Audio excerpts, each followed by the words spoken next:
Hey guys, I've got a question for you. Who's the richest footballer in the world? A good and interesting question. I'm sure you're thinking Lionel Messi with his big deals in the US, Cristiano Ronaldo earning millions in Saudi, or maybe Kylian Mbappe with the presidential treatment he gets from PSG now that he turned down Al Hilal. Well, if you guessed any of them, you're very wrong. In fact, you're so far off the mark. None of those guys are half as rich as the richest footballer in the world. Today I'm going to tell you all you need to know about the wealthiest footballer on the planet. But just before I get into that, just take a second to slap a like on this video and subscribe to the channel where we dive deep into the lifestyle of all your favorite footballers from around the world. Now it's time to find out who the wealthiest football player on the planet is. His name is Faiq Bolkiah, and he plays for Ratchaburi, a football club based in Thailand. Faiq was born in Los Angeles in the United States on the 9th of May 1998, but he's of Brunei descent. But then, how come this guy who nobody knows about is the richest in the world? I mean, how much do clubs in the Thai league even pay? They're not like Saudi Arabia, are they? Well, they aren't, and I'll just straight up tell you this. Bolkiah is not rich because he's so good that clubs decide to throw billions at him. Nah, he's rich because he's the heir to a mind-blowing $14 billion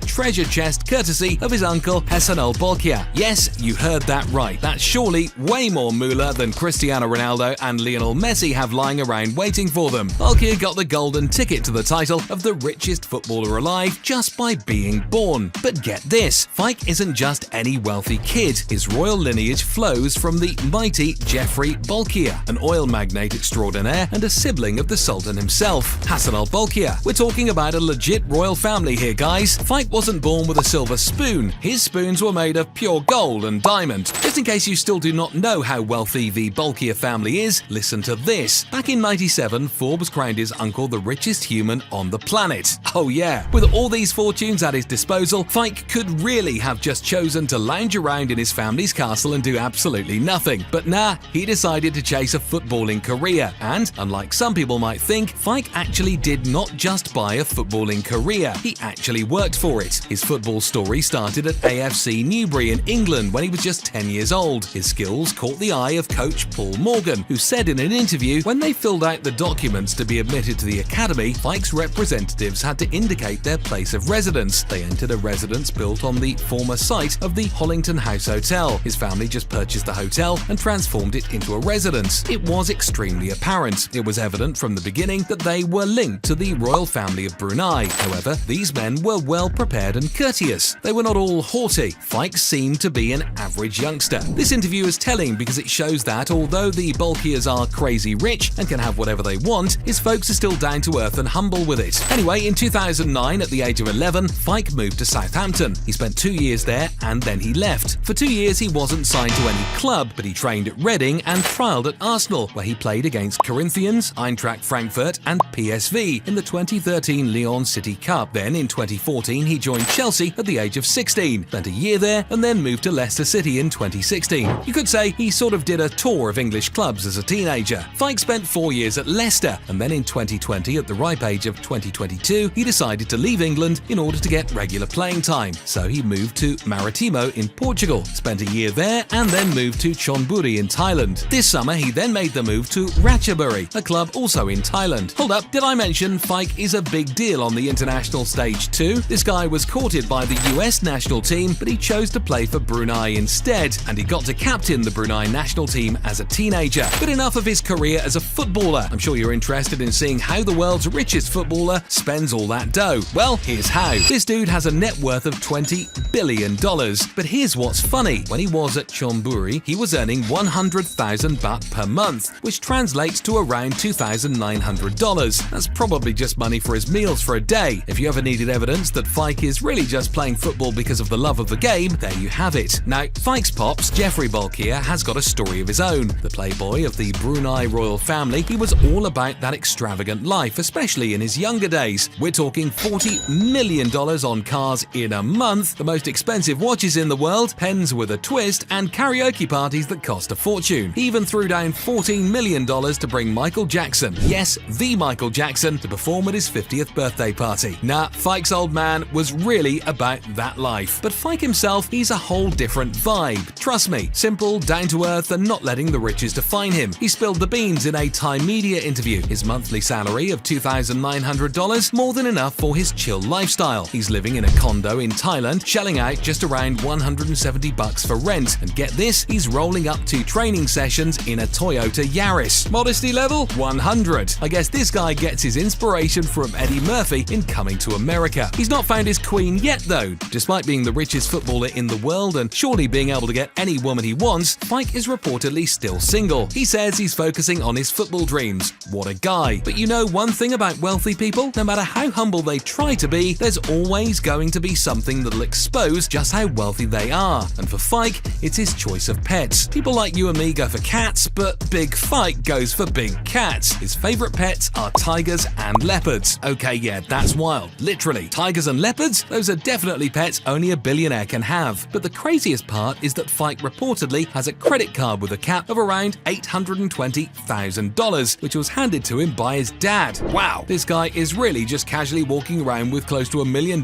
in credit. God damn. Faiq Bolkiah is still yet to win any gold or silver as a footballer, but I'm sure he's not so bothered about that because he's got more than enough gold and silver at home. But I'll be honest, for someone who's worth $20 billion, Faiq leads a pretty surprising life. If you found out you were the heir to a $20 billion fortune today, what would be the first thing you'd do? If you want to check out what the more known players make, such as Kevin De Bruyne or Erling Haaland, click on the videos here to see it up next.